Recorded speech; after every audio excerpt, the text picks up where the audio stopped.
वो आगे था, सर्वश्रेष्ठ धनुर्धर विश्व का एकलव्य।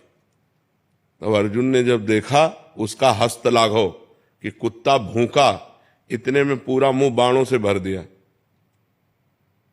कहा हमें आशीर्वाद दिया है हमारे गुरु ने कि तुम विश्व के सर्वश्रेष्ठ धनुर्धर हो, और मैं आज निर्णय करता हूं कि मैं तुम्हारे सामने कुछ नहीं हूं।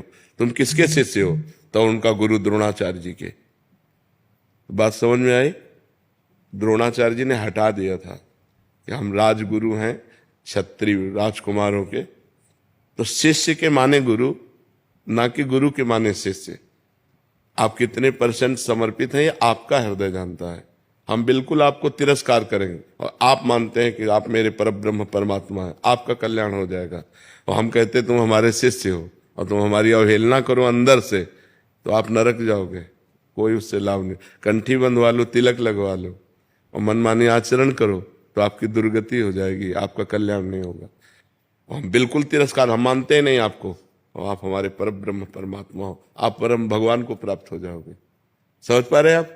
जो शास्त्रीय बात है वो ये बात है। महाराज जी, मैंने पिछले कार्तिक में मैंने आपसे पूछा था कि मैं सख्य भाव में भगवान को प्रेम करता हूँ, तो फिर आपने पुष्टि मार्ग के बारे में बताया था। लेकिन मैंने कहा था कि मैं आप ही को सब कुछ मानता हूँ, आप ही से सब कुछ लेना देना है। फिर तब आपने कहा था कि आप हमको आंतरिक से गुरु मानो, फिर आगे बढ़ो। तो वही मैं जानना चाहता था कि इसी मार्ग में अंदर से मान के आप। देखो, अगर आप भजन शुरू करो, भगवान आपके भाव को जानते हैं।